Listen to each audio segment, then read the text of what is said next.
Love heals. Love is the best feeling. It never hurts. It's the lies, the fake promises, and the envy that hurts. Losing the person you love hurts. Seeing the person whom you trusted, who promised to love you forever, choosing someone else over you hurts. But love, darling, is probably the only thing in the universe that doesn't hurt. It heals you and makes you the happiest. Thank you.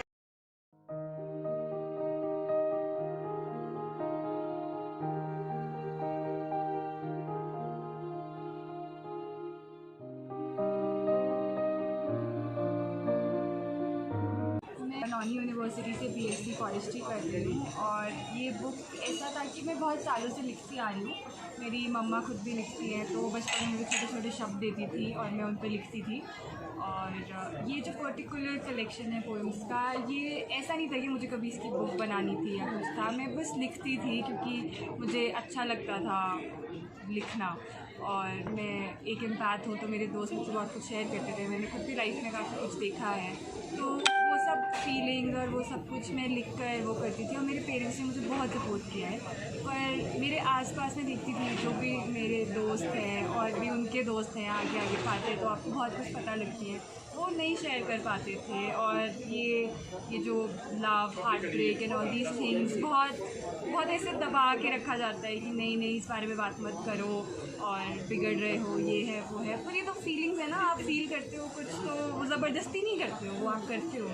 And मैं चाहती थी कि सब इस बारे में बात करें वो, पर मुझे बहुत ऐसा लगता था कि नहीं, शेयर नहीं करनी है, नहीं करना, अपने लिए लिख रही हो, अपने दोस्तों के लिए लिख रही हो। खासकर मैंने नहीं बनाया अपने पेरेंट्स को। मेरे मम्मा मेरे पापा हमेशा से बहुत सपोर्टिव रहे हैं, क्योंकि उनको पता था उनका बच्चा बहुत सेंसिटिव है, तो मैं कहीं और किसी और से जाके बात करूँ। तो मेरी मम्मा तो हमेशा मेरे लिए होती थी, मुझे छोटी से छोटी कोई भी प्रॉब्लम हो, बड़ी से बड़ी, में हमेशा से ही घर में ऐसा माहौल था कि मैं शेयर कर सकती थी।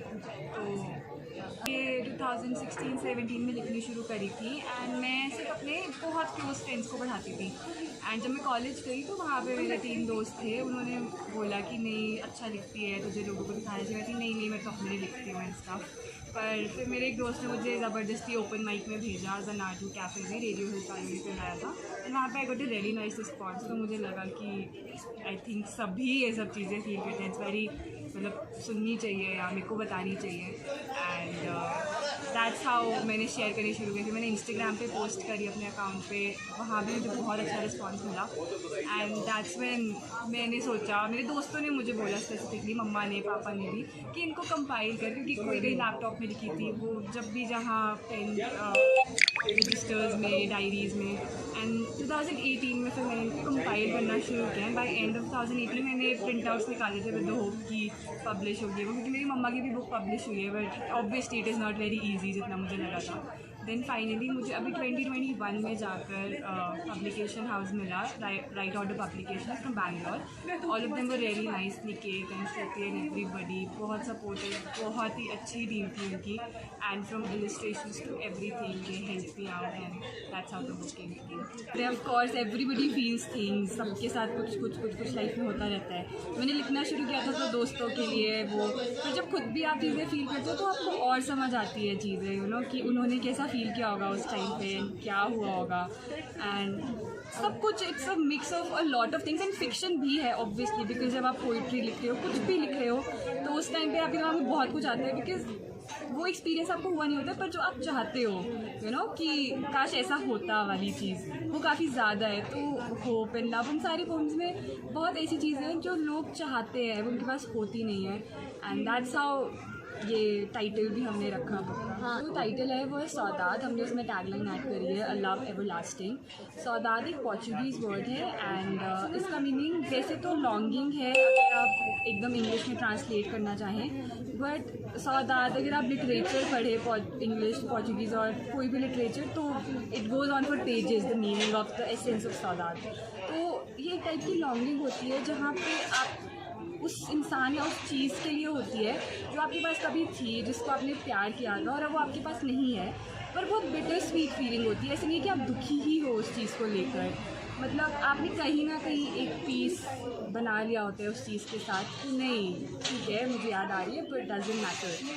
बहुत ही प्यारा वर्ड है सौदाद। और ये सारी पोएम्स और इस बुक का एसेंस भी वही है कि आपको ज़िंदगी में आगे बढ़ना है। आप चीज़ें भूल नहीं सकते, पर आपको पीस बनाना पड़ता है उनसे, आपको खुद से प्यार करना पड़ता है। आप उनको याद करो, जब याद करना है करो। याद तो आती है, कोई इंसान हो, कोई चीज़ हो, छोटी से छोटी चीज़ की भी आती है, पर you know you make peace with it and that's how you think about it, that is सौदाद। हाँ ऑफकोर्स, बिकॉज हम सब बहुत कुछ फील करते हैं। मुझे लगता है कि जो लिखना होता है ना, अगर आप इससे बात भी नहीं कर पा रहे तो अगर आप लिखो उस चीज़ को तो बहुत हेल्प कर सकती है वो। यू नो ज़रूरी नहीं है पोइट्री लिखो, कुछ भी लिखो, यू नो बहुत अच्छा फील होता है लिख कर। आप बहुत कुछ आपको खुद भी समझ आता है। मेरे मम्मा ने मुझे तभी बोला कि लिख लिया कर, क्योंकि आप जब लिख रहे हो तो ना आप खुद भी समझ आते हैं कि ये तो कोई इतनी बड़ी बात भी नहीं थी। यू नो मैं ऐसे ही परेशान हो रही थी या हो रहा था, और आप बहुत चीज़ें they start to make sense and you start to get solutions yourself only if you start to right.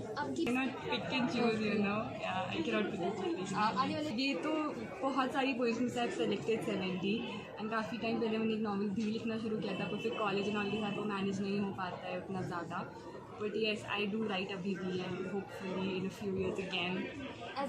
Daily basis पे लिखती थी पोएम्स एंड एवरीथिंग, क्योंकि नॉट जस्ट जो चीज़ें इसमें हैं, यू नो नेचर, बहुत पोएम्स आपको दिखेगा it's very connected to natures and pine trees. That's why वो जो हमने कवर रखा है वो भी पाइन ट्रीज ही है, बिकॉज इट्स अडोरेबल। शिमला में बारिश होती है एवरीथिंग एंड बहुत अच्छा फील होता है आपको। एंड पाइन का भी मतलब थोड़ा लॉन्गिंग एंड इससे रिलेटेड होता है। The word pine means all of that, that's why we selected this cover also, because being in Shimla आप नेचर के बहुत क्लोज होते हैं, nature really makes you feel very. मैं जैसे फ़ोन में कुछ भी बस में ट्रैवल करी हूँ, कुछ भी दिमाग में आया ना, मैं बस लिख लेती थी फ़ोन में, उसको रफली लिख लेती थी।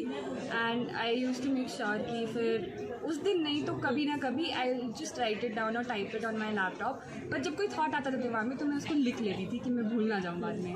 तो जब आप एक बार लिख लेते हो फिर आपको याद रहता है, फिर आप यू नो आप उसको आगे बढ़ा लेते हो। हाँ आई थिंक आना चाहिए हमें। We should not be afraid basically. हमें यार हमारे अंदर एक्सेप्ट करने की वो नहीं चाहिए। मैं भी ये बुक कभी कभी जब मैंने एक्सेप्ट किया कि हाँ यू नो ऐसा होता है, ऐसा है मेरे साथ, ऐसा मेरे दोस्तों के साथ हुआ एंड बहुत नॉर्मल है। एक्सेप्टेंस बहुत इंपॉर्टेंट है, तभी आप सेल्फ लव की तरफ जा पाओगे। ये जो चैप्टर्स है इसी वे में इसीलिए लिखे गए हैं, from love, heart break, hope and में जाके hope and longing and courage and self love.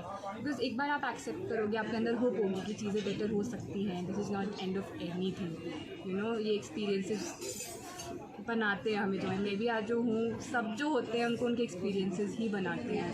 तो हमें कब एक्सेप्ट करनी चाहिए अपनी एक्सपीरियंसेस, मुझे सीखना चाहिए, टाइम देना चाहिए। बहुत लोग ऐसे करते हैं कि नहीं तो इन चीज़ों के पीछे क्यों ऐसे परेशान हो रही है, ये तो कुछ भी नहीं है। पर ऐसे नहीं बोलना चाहिए हमें किसी को भी। कोई बात किसी के लिए अगर बहुत छोटी सी है ना, किसी और के लिए बहुत बड़ी होगी, वो उसके लिए बहुत कुछ फील कर रहा होगा, उसके लिए वो लाइफ चेंजिंग हो सकती है मे बी। तो हमें फोर्स नहीं करना चाहिए लोगों को, नहीं मूव ऑन करो, जल्दी करो। ये सबका अपना पेस होता है, सबका अपना टाइम होता है, उनको वो टाइम देना चाहिए, सपोर्ट करना चाहिए। और सपोर्ट भी लोग तब करेंगे जब हम शेयर करेंगे। तो it is also very important कि हम शेयर करें and that's how things do get better with time. सब है।